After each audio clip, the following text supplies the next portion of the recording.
जनक उवाच हन्त आत्मग्नस्य धीरस्य खेलतो भोगलीलया न हि संसारवाहिकैः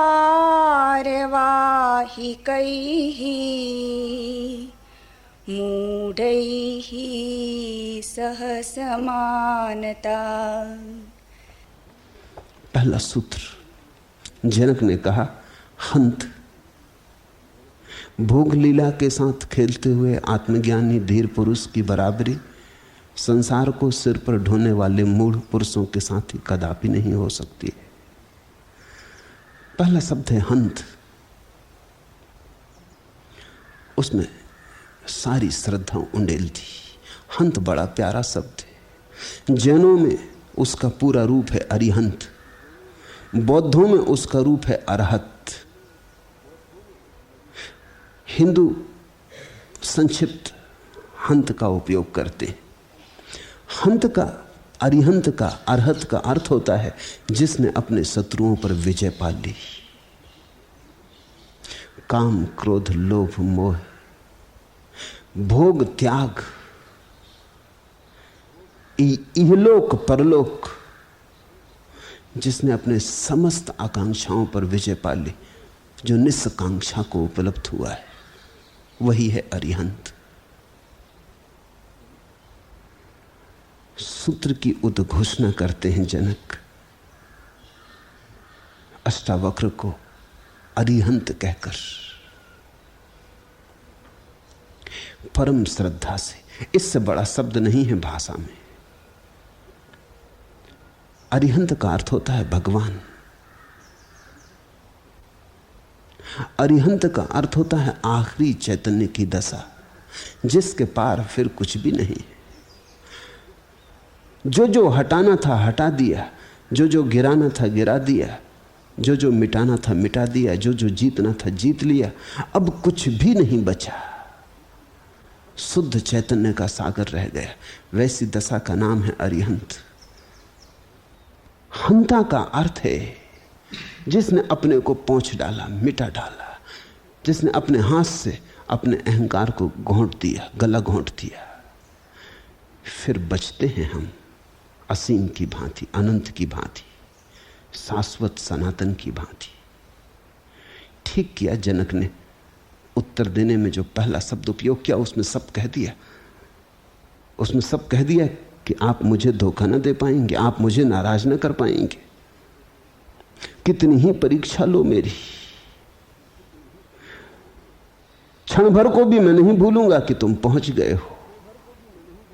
तुम्हारी कठोरता के कारण मैं ऐसा सोच भी नहीं सकता हूं कि तुम्हारे मन में ईर्ष्या होगी। तुम तो हो ही नहीं, तो ईर्ष्या कैसी?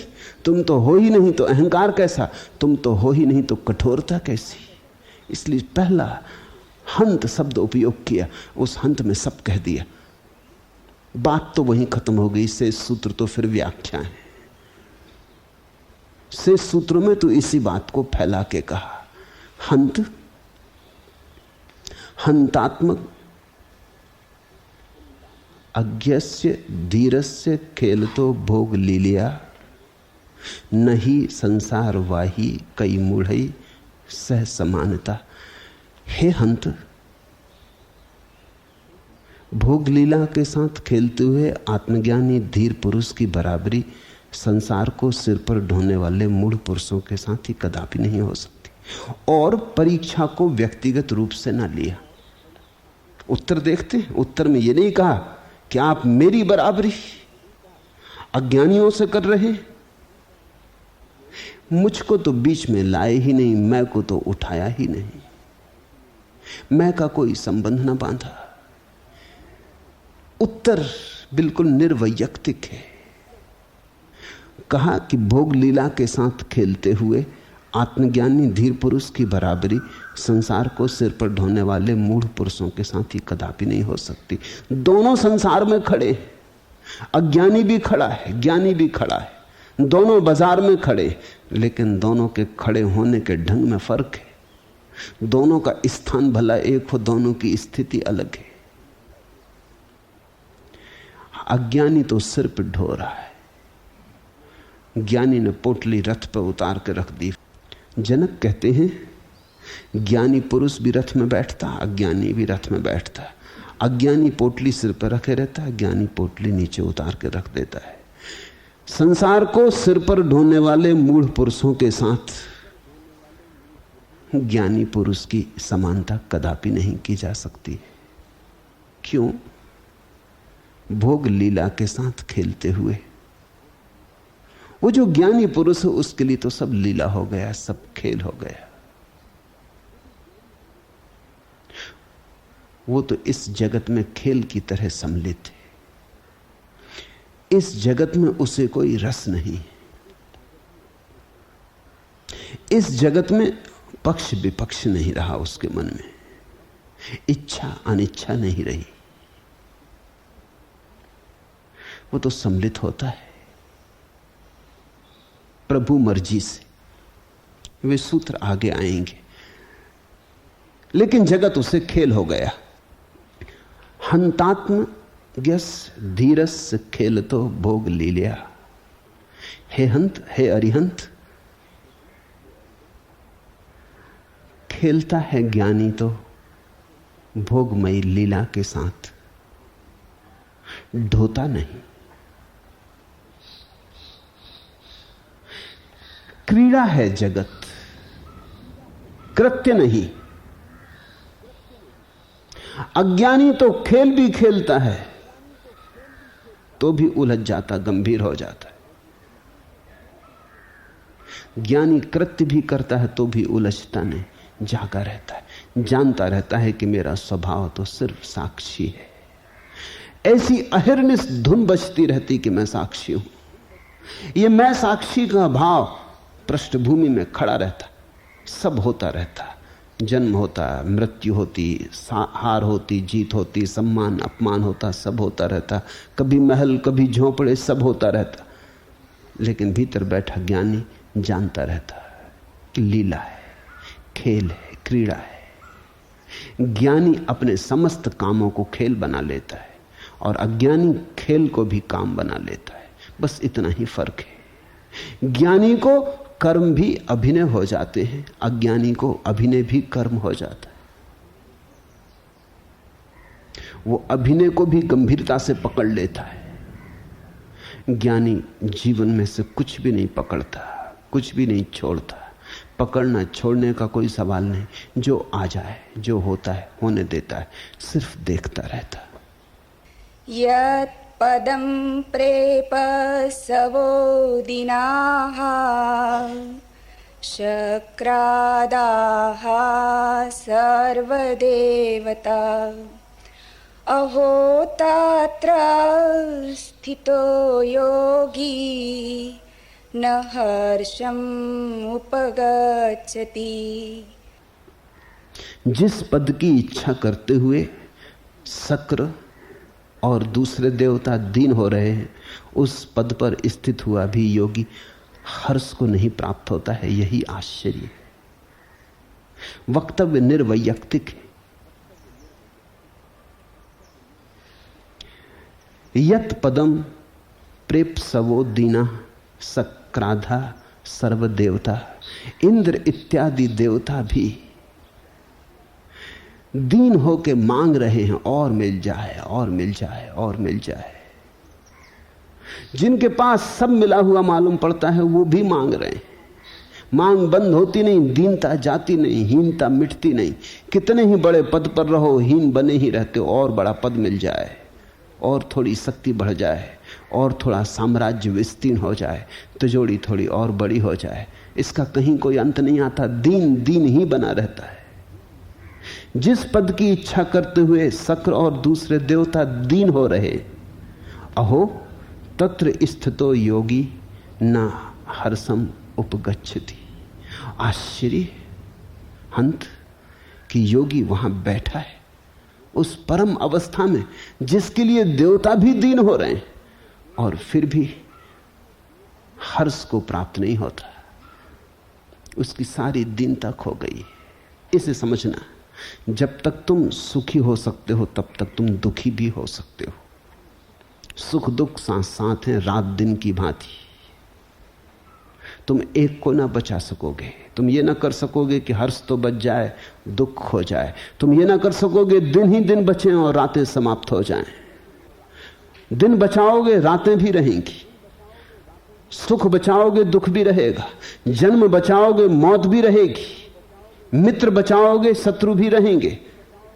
द्वंद्व से तुम बाहर जा ना सकोगे। जिस दिन तुम देखोगे कि ये तो दोनों जुड़े हैं, एक ही सिक्के के दो पहलू हैं, उस दिन पूरा सिक्का हाथ से गिर जाता।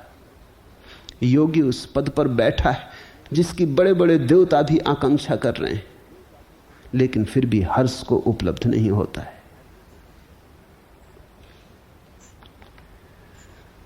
उस पद पर स्थित हुआ भी जरा भी हर्ष को उत्पन्न नहीं होता। क्यों? क्योंकि जो उस पद पर मिला है वो तो स्वभाव है, उसके लिए हर्ष क्या? जो मिलना ही चाहिए वही मिला है, जो मिला ही हुआ था वही मिला है, जिसको भूल से समझा था कि खो गया वही मिला है, खोया तो कभी भी ना था। हर्ष क्या है? अपनी स्वयं की संपत्ति पाके हर्ष कैसा है?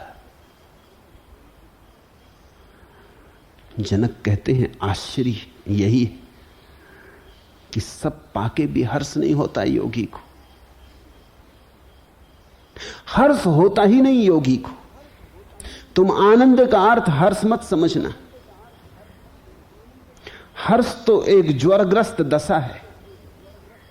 हर्ष भी थकाता है। तुम ज्यादा देर हर्ष में न रह सकोगे। हर्ष में भी तरंगें उठती हैं, जैसे चिंता की तरंगें वैसे हर्ष की तरंगें, जैसे दुख की तरंगें वैसे हर्ष की तरंगें। फर्क इतना ही है कि दुख की तरंगों को तुम पसंद नहीं करते, सुख की तरंगों को तुम पसंद करते हो बस। मगर दोनों तरंगें, दोनों में चित्त तो विक्षुब्ध होता है, दोनों में चित्त तो टूट टूट जाता, खंड खंड हो जाता। तुम्हारी अखंडता तो बिखर जाती, तुम्हारी शांत झील तो खो जाती, तुम्हारा दर्पण तो ढक जाता है। तत्र स्थिता योगी हर्षम न उपगच्छति अहो। आश्चर्य प्रभु, जनक कहने लगे अष्टावक्र से,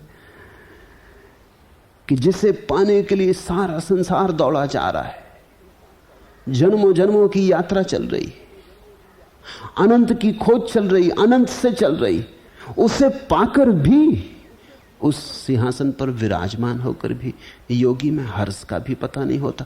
वो वहां भी साक्षी बना रहता है, उसका साक्षी भाव वहां भी नहीं खोता। जरा भी तरंग उठती नहीं, आकाश उसका कोरा का कोरा रहता है। न दुख के बादल न सुख के बादल, बादल गिरते ही नहीं। तजग्नस्य पुण्य पापाभ्यां स्पर्शो हि अन्त न जायते, न हि आकाशस्य धूमेन दृश्यमानापि संगति। उस पद को जानने वाले के अंतःकरण का स्पर्श वैसे ही पुण्य और पाप के साथ नहीं होता है जैसे आकाश का संबंध भासता हुआ भी धुएं के साथ नहीं होता। तुमने देखा, चूल्हा जलाते हो धुआं उठता है,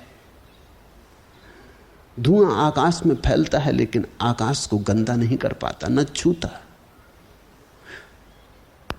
इतने बादल उठते हैं, सब धुआं है, फिर खो जाते।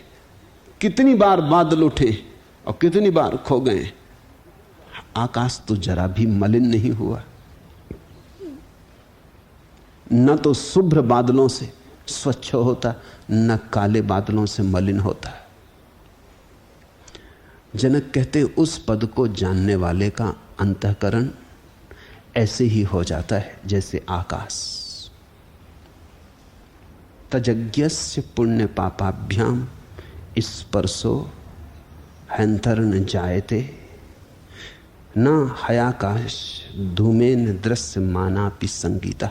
जैसे धुएं के संग से आकाश अछूता कुंवारा बना रहता, अस्पर्शित, वैसे ही ज्ञानी के साक्षी भाव का आकाश किसी भी चीज से धूमिल नहीं होता।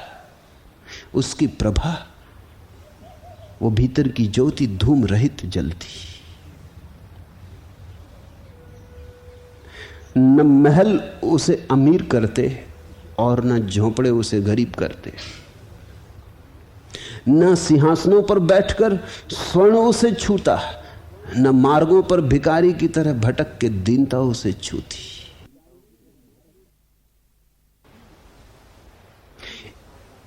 ही आकाशस्य संगति दृश्य माना अपि धूमेन्ना। आकाश जैसा हो गया जो धुआं जिसे अब छूता नहीं।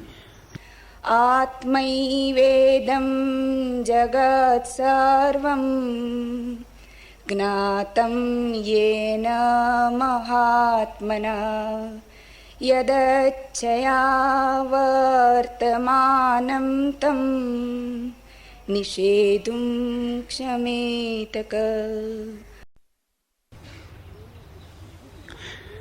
जिस महात्मा ने इस संपूर्ण जगत को आत्मा की तरह जान लिया है, उस वर्तमान ज्ञानी को अपनी स्फुरना के अनुसार कार्य करने से कौन रोक सकता है। जिस महात्मा ने इस संपूर्ण जगत को आत्मा की तरह जान लिया है, मैं मिटा कि फिर भेद ना रहा। जैसे मकान के आसपास तुम बागुड़ लगा लेते हो तो पड़ोसी से भिन्न हो गए, फिर बागुड़ हटा दी, बागुड़ जला दी। जमीन तो सदा एक ही थी, बीच की बागुड़ लगा रखी थी, वो हटा दी तो तत्क्षण तुम सारी पृथ्वी के साथ एक हो गए।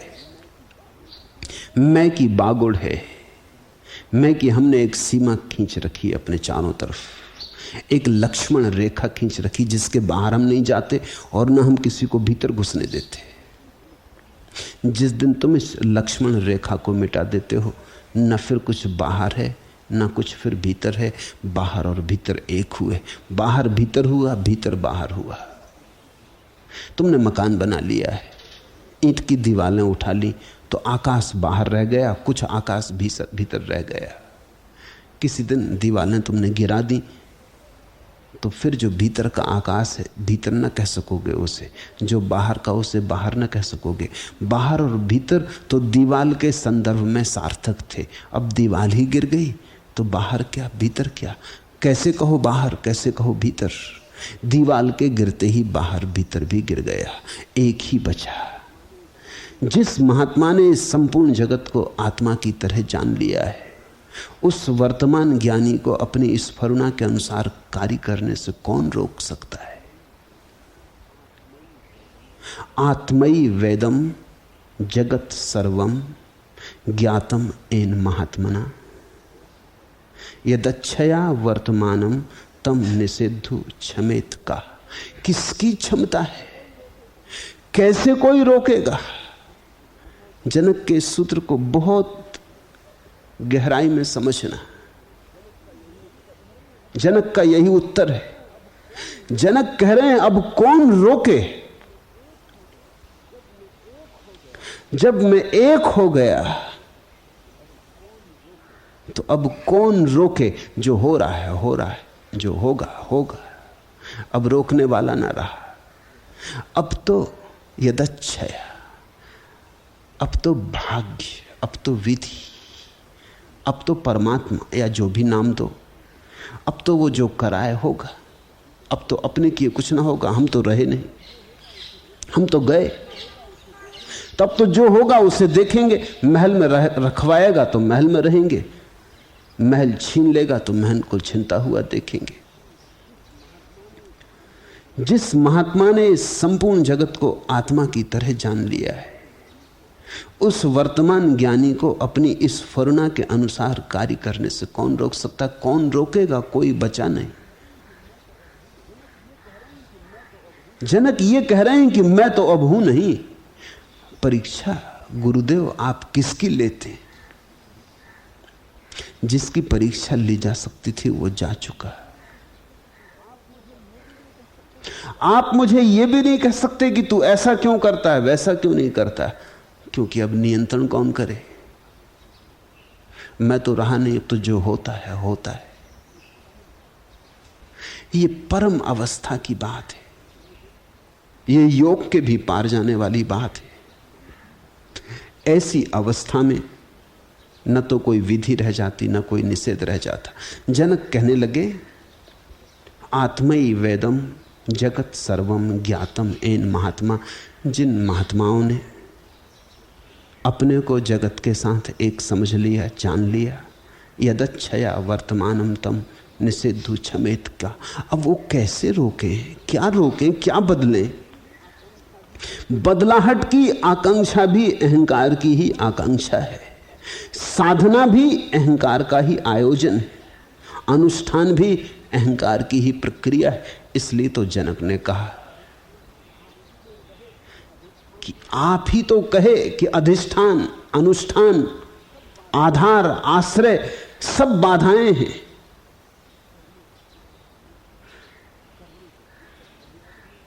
करने को कुछ बचा नहीं, क्योंकि करता नहीं बचा। इसका यह अर्थ नहीं कि कर्म नहीं बचा,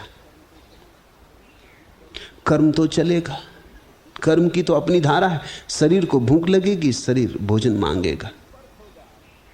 इतना ही फर्क होगा अब कि तुम जाग के देखते रहोगे कि शरीर को भूख लगी, शरीर को भोजन दे दो। मगर भूख भी शरीर की है, भोजन से आने वाली तृप्ति भी शरीर की है। तुम भूख के भी दृष्टा हो, तुम तृप्ति के भी दृष्टा हो, तुम हर हालत में दृष्टा हो। कर्म तो जारी रहेगा, कर्म तो विधि है, भाग्य है। कर्म तो समस्त का है, व्यक्ति का नहीं, समष्टि का है। वो परमात्मा चल रहा है, हजार हजार कृत्य चल रहे हैं, वो तुमसे जो भी काम लेना चाहता है लेता रहेगा। लेकिन अब तुम जानते हो कि तुम करता नहीं हो, तुम निमित्त मात्र। इस स्थिति में जनक कहते हैं, कौन रोके, कैसे रोके, रोकने वाला कौन है, कौन नियंत्रण करे, कौन साधना करे, कौन अनुशासन दे? जिस महात्मा ने संपूर्ण जगत को आत्मा की तरह जान लिया, उस वर्तमान ज्ञानी को, ये शब्द भी ख्याल करना, कहते हैं वर्तमान ज्ञानी को। ज्ञानी अतीत में नहीं होता और न ज्ञानी भविष्य में होता है। ज्ञान की घटना तो वर्तमान की घटना है, या तो अभी या कभी नहीं। ज्ञान जब भी घटता है अभी घटता है, क्योंकि अभी ही अस्तित्व है। जो जा चुका जा चुका, जो आया नहीं आया नहीं। इन दोनों के मध्य में जो पतली सी धार है, बड़ी महीन धार है जीवन चेतना की, अस्तित्व की, वहीं ज्ञान घटता है।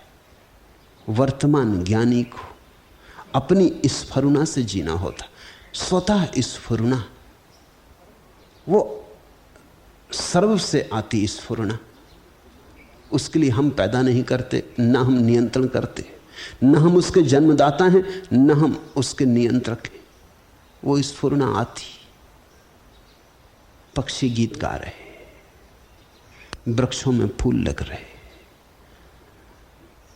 ये सब स्वतः हो रहा है।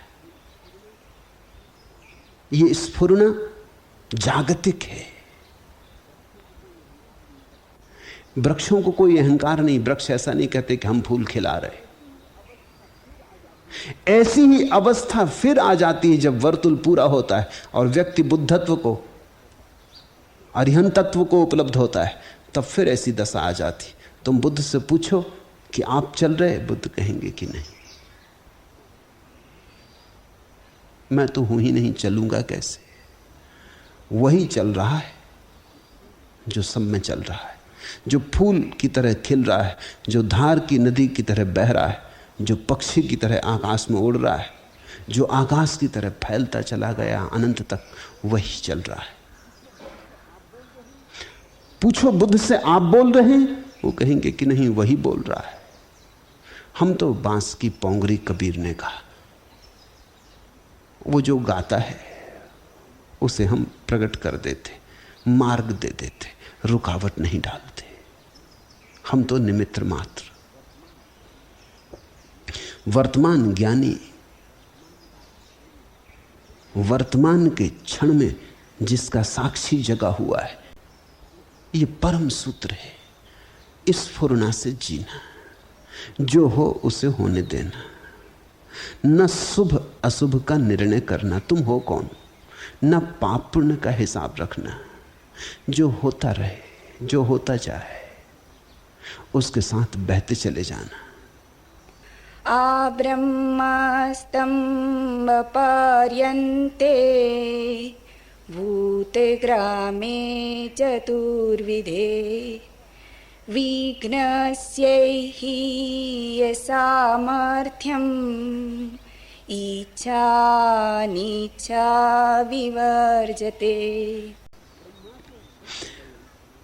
ब्रह्मा से चींटी पर्यंत 4 प्रकार के जीवों के समूह में ज्ञानी को ही इच्छा और अनिच्छा को रोकने में निश्चित सामर्थ्य है। इच्छा और अनिच्छा दोनों ही ज्ञानी की रुक जाती, भोग त्याग दोनों, इच्छा यानी भोग, अनिच्छा यानी त्याग, पसंद नापसंद दोनों रुक जाती। क्योंकि ज्ञानी कहता हमारा चुनाव ही कुछ नहीं, जो होगा, जो स्वभावता होगा हम उसे देखते रहेंगे, हम उसे होने देंगे, हम ना उसे झुकाएंगे इस तरफ ना उस तरफ, जो स्वभावता होगा हम उसे होने देंगे। साधो सहज समाधि भली, वो जो कबीर ने सहज समाधि कही है उसकी ही बात जनक कह रहे, अपने गुरु के सामने निवेदन कर रहे। वो कह रहे हैं कि समझ गया, आप मुझे उकसा ना सकोगे, क्योंकि बात सच्ची घट गई है, मुझे दिखाई ही पड़ गया। अब आप लाख इधर उधर से घुमाओ, आप मुझे धोखे में न डाल सकोगे। अब तो मुझे दिख गया कि मैं साक्षी हूं, और जो स्फुरना से होता है, न तो मैं उसे रोकने वाला, न मैं उसे लाने वाला, मेरा कुछ लेना देना नहीं, मैं दूर खड़ा हो गया हूं। भूख लगती खा लूंगा, नींद आ जाएगी सो जाऊंगा। विज्ञस्य एव इच्छा अनिच्छा विवर्जने ही सामर्थ्यम। कहते हैं ज्ञानी की बस एक ही सामर्थ्य है कि वो इच्छा और अनिच्छा दोनों से मुक्त हो जाता। वो ना तो कहता ऐसा हो और ना कहता है ऐसा नहीं हो, वो कहता है जैसा हो मैं राजी, जैसा भी हो मैं देखता रहूंगा, मैं तो दृष्टा हूं, तो कैसा भी हो फर्क क्या पड़ता है। हार हो तो ठीक, जीत हो तो ठीक, हार तो तेरी, जीत तो तेरी, सफलता तो तेरी, असफलता तो तेरी। अब मैं देखता रहूंगा, जीवन को देखूंगा, मृत्यु को भी देखूंगा। इतनी ही बात ख्याल रखो कि व्यक्ति की मर्जी नहीं समष्टि की। जब तक व्यक्ति की मर्जी से जीते हो संसार, जब समष्टि की मर्जी से जीने लगे तो मोक्ष। मोक्ष यानी स्वयं से मोक्ष। जो है, जो हो, इसमें मैं बीच में ना आऊं। जो दृश्य देखने मिले देख लेंगे, मरुस्थल तो मरुस्थल, मरुद्धान तो मरुद्धान, इसमें मैं बीच में ना आऊंगा। जो हो, जो है। अन्यथा की चाह नहीं। इच्छा अनिच्छा के विवर्जन का यही अर्थ है। न विधि न निषेध। विधि निषेध का कंकर नहीं है ज्ञानी, गुलाम नहीं है। ज्ञानी किसी अनुशासन को नहीं जानता, सर्वानुशासन में लीन हो जाता। आत्मानम् अद्वैवं कश्चित् जानाति जगदीश्वरं यद्वेत्ति तत्स कुरुते न भयं तस्य कुत्रचित्।